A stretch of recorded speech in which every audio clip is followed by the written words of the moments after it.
happened to us.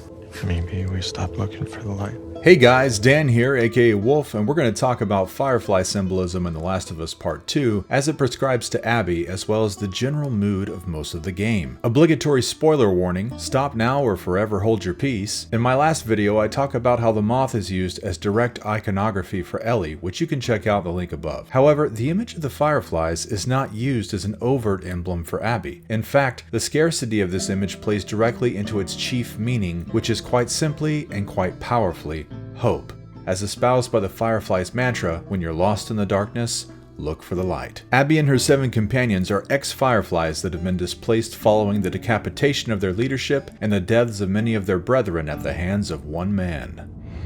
There are no Fireflies anymore. Aside from the image's recurrence in flashbacks and dream sequences involving that ill-fated hallway at St. Mary's, one powerful revelation of the image of the Fireflies reinforces the theme that many have lost hope. If the Fireflies are in Santa Barbara, I go the opposite fucking direction. However, as Abby forges a relationship with Yara and Lev, she begins to rekindle the old spark she once had.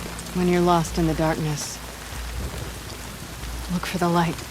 What's that? Something my dad used to say.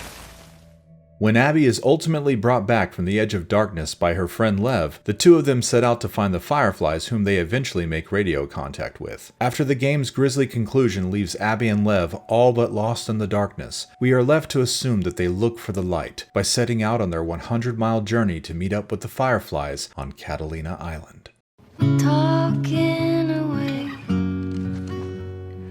I don't know what I'm to say, I'll say it anyway. Today's another